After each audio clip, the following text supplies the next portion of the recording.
Good day, everybody. It's video 44 coming at you with another video. It's been a while, long while. You guys see me in my uniform here. I'm at work, sitting in the break room, just relaxing, taking a break. But so everything that's going on right now, it's a lot. COVID-19 has taken off. Condolences to anybody who's been affected in any way by COVID-19. You have my support and my prayers. We lost some great people since my last video. Too many to mention, both famous and private individual citizens that have meant a lot to all of us. So just condolences to everybody who's suffering bereavement at this time. I didn't come here to talk about that. I didn't come here to mention anything about the Lakers at the moment or none of that.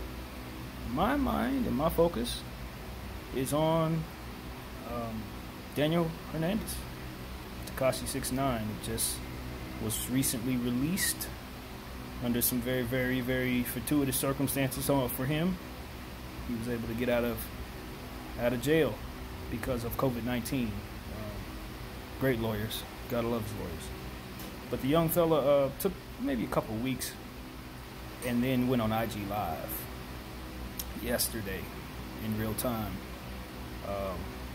And just, basically got up there, did his entertainment thing, showed off all the things that he's bought, and then copped his plea, more or less, having people listen to him talk about how sorry he was to his fans for making the decision, saying it wasn't worth it. And then saying, but who was, he did snitch, he owned that, but who was he being loyal to was his thing. What is he supposed to do when this, and this happens? And then they're throwing 37 years on the table at you.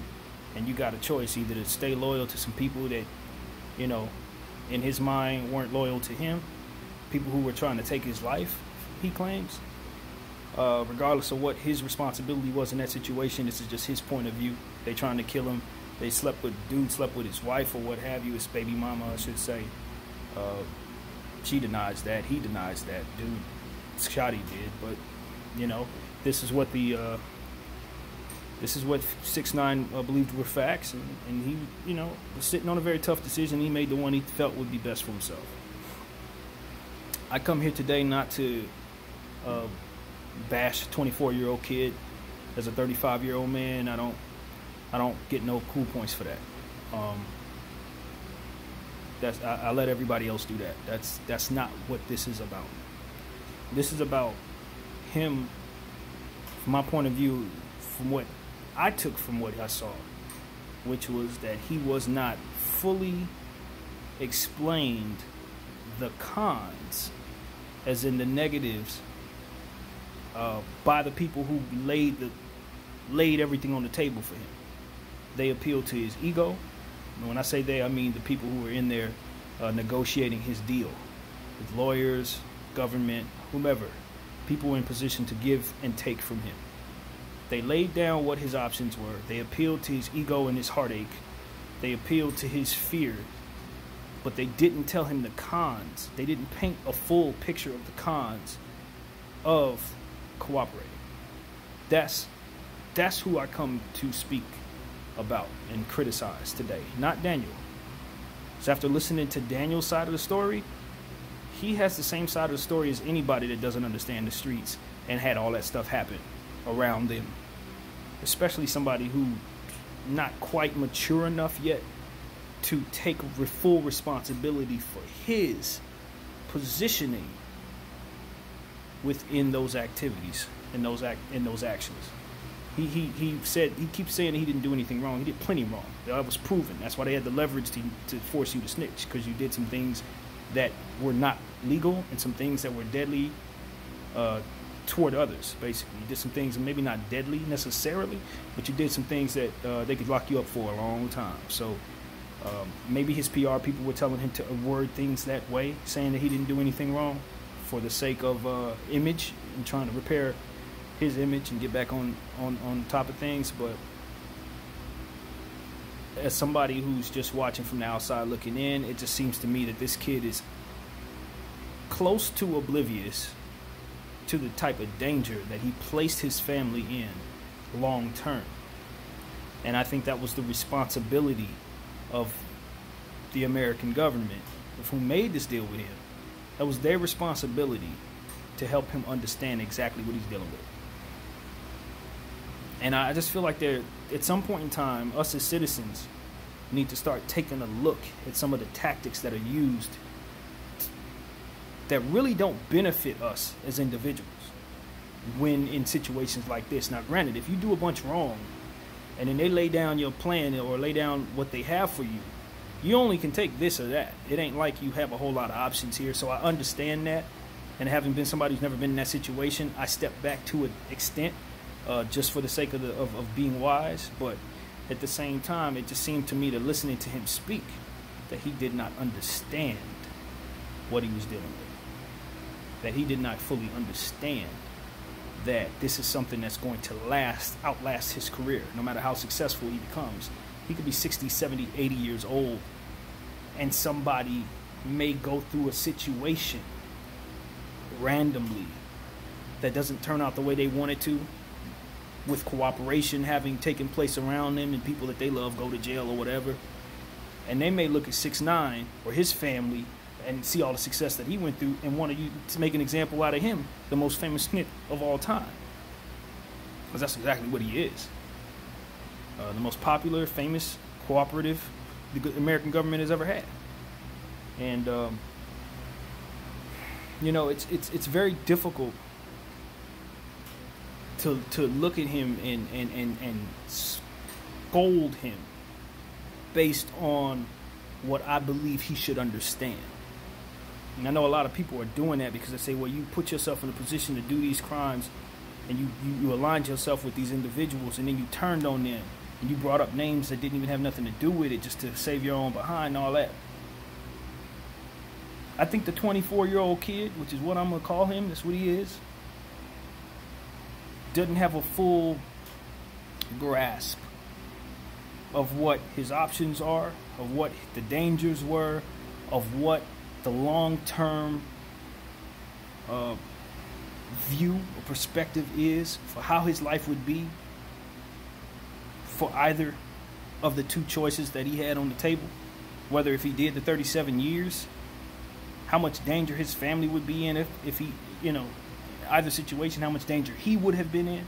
And he said something alluding to that, saying basically if I would have ended up on the inside, they was trying to be disloyal to me on the outside. Who's to say they wouldn't try to shank me up on the inside? Yes, again, when you're talking about this or that, when you only have two options and neither one of them look very good, you just got to choose. And I understand that. He felt like he was in danger anyway, no matter what. Okay. No problem. The problem is, you have a daughter, fam. You have a daughter, Daniel. And the people that you are snitching on are not the only people who are going to take offense to you snitching.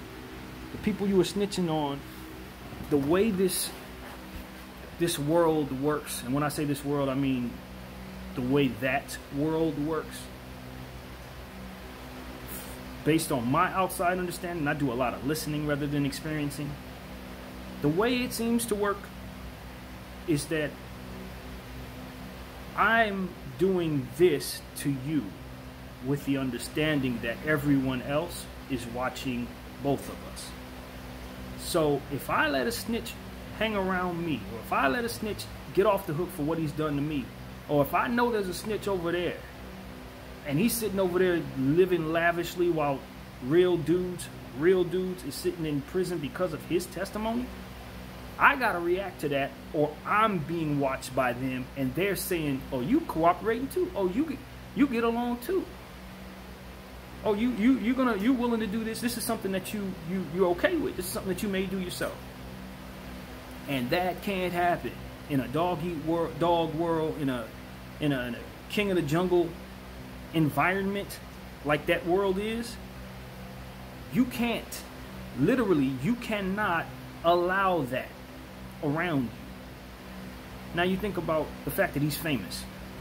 You take that scenario that I just gave you and you magnify it and multiply it by infinity, because anywhere he goes, anywhere, everywhere, for all time, these type of scenarios are taking place based on the never-ending fight between government and dark areas, people who do dark shit, and the politics that are interwoven between the two of them. And that's the type of conversation that the young fella needed to have. He needed to understand, beyond a shadow of a doubt, that once he did this, he would never be safe again. His children would never be safe again. His family would never be safe again. His future families, if he has kids, nobody's safe. Nobody is exempt from somebody saying, I gotta do something to this snitch so that nobody around me thinks that I'm willing to snitch. He's never gonna be safe from that scenario, no matter where he goes in this world. And that's the angle that is not getting enough conversation. He is gonna have to spend millions upon millions of dollars running, security, and all of that while trying to be the biggest star he can possibly be. The two, just, it's oil and water, man. Fame and trying to survive as a famous informant, to my mind, the way that I see this working, it's a bunch of dead ends, like a bunch of them, and it doesn't look good at all for him. Just being honest, and it's, as a person who doesn't have any kids but still considers himself somebody who has the type of personality that's protective of others, protective of people that I care about, fatherly, so to speak, I would have to fall on the sword if I'm in my right mind, and if I'm the person that I respect myself to be. I look at those two options and I say, the option I cannot take is the one that's going to leave the people that I love and my child in danger while I'm off somewhere chilling. While I'm off somewhere doing music videos and IGs, somebody's trying to take pop shots at my baby mom and my child because of my decisions. I can't live with that. Personally, I would never be able to live with that. Now, that's a 34-year-old man speaking. You know what I mean? I'm not 24. But at the same time, I'm also not driven by a need for fame. I'm not driven by a need for the rush that comes with 2 million people viewing me and breaking records and everybody thinking this positively about me. I'm just not wired to need those things. I'm not fearless in that regard to where I'm going to go out, try to infiltrate somebody's hood, and then from there try to make us all rich off my fame, which is what he claimed to do. I'm not going to get involved in those situations and then fully put the cloak on and just throw all the colors on, all the flags on, and then proceed to try to pick fights with individuals to ask them to test my muscle, when my muscle and my circumstances are obviously fragile as is. You and your team ain't that strong, but you going around testing everybody, asking everybody to test your gangster. It was just very, very immature behavior, and he handled it, the outcome of it, in an immature way. And unfortunately, having immaturity attached to such important decisions is going to have much more drastic consequences than he can even fathom right now, within this fame whirlwind and all these records that are being broken with Instagram and all this success that he's getting upon release. People are going to pay attention to him because he was the most interesting person in the world before this even happened. It wasn't the drama or the fact that he claimed a gang or the fact that he even wore rainbow-colored hair that made everybody venture toward him and be drawn to him. It was an energy within him, something very, very charismatic that makes him someone that you want to watch and pay attention to for as long as he's willing to sit there in front of you. Like, he just has that it factor. It did not literally matter what Daniel Hernandez chose to do with his life. He was always going to draw human beings and draw the eyes of many in doing so. That's what he hasn't yet found himself to understand about himself. Like, I've seen that trait in other people. That's why I know it when I see it. And he may think it's the bells, the whistles, the music, the bull crap, the extras, the extra out. No, it's none of that. It's just him. It literally is just him. And you can think about many, many people who've had that charisma over the years. Some have been very good people, some have been very bad, some just in between, just entertainers. But every so often you get that very, very special spirit or that energy that just makes you drawn to whatever it is that they do. And he has it. It's there. And unfortunately, that coupled with the circumstances that he found himself in his early 20s makes it so that the projection of his life is going to be very difficult, no matter how successful he becomes. You know? So, yeah, man, that's what I got to say about 6ix9ine, bro. That interview that he had before he got locked up, before all this happened with the Breakfast Club, the first one, showed me exactly what I need to know about this kid. He's extremely gifted at controlling a room. He's extremely gifted. Anybody that can go into a room with the Breakfast Club and have them all silent watching you talk, and you're 24 years old and you ain't lived through nothing yet, you ain't been through nothing, you're making mistakes out here in the real world, but people are still paying attention to you. People who are smarter than you, older than you, more intelligent than you, more wise than you, all of them are watching you. That's special. That's different. There's talented, there's gifted, there's all different levels. But then there are just some people you just gonna pay attention to them no matter what they do. They could be cooking, they could be tying their shoes, they could be playing basketball, they could be whatever. They're gonna pay attention to them. And he's one of those folks. He's one of them. Now, for me, if he really wants to improve upon his safety, and this is something I ain't heard nobody say, but if he really wants to fix his situation, he's going to have to become a better human being. Meaning, he's going to have to align himself with social issues. He's going to have to try to get behind prison reform and things of that nature. He's going to have to align himself with, since he wants to do hip-hop and black music, he's going to have to align himself with hip-hop social issues and African-American social justice issues. He's a Mexican person. It would be wise for him to get behind his people as well, do some good for them, speak good for them. That's the angle that 6ix9ine has to attack. He's too young, too warped, too long gone into dumb shit right now for him to understand that. But if he really wants to find himself in a situation where people will actually protect him and want to see him alive on some real shit, he's going to have to become a real dude. He's going to have to spend the next 10 years trying to become what people would deem a good person. It's his only hope. If he continues on the path of, I'm a gangster, S my D, F all of y'all, I'm going out, I'm doing whatever I want to do, I'm unapologetic because I'm young, I'm rich. If he continues on that path, he's going to die. Like, I hate to speak death upon anyone, but that's how real this is. They're going to get it. So I would hope that somebody in his camp hears what I'm saying. He must appeal to social issues. He has to. He's going to have to make it so that people not only forgive him for snitching, but see him as an asset to the people outside for because of snitching. Like now that we have him out, he's doing all this great shit. That's how you do it. That's how you make it so that people don't want to shoot at you. And I know that some people are going to be like, the streets don't give a F about that. I understand that.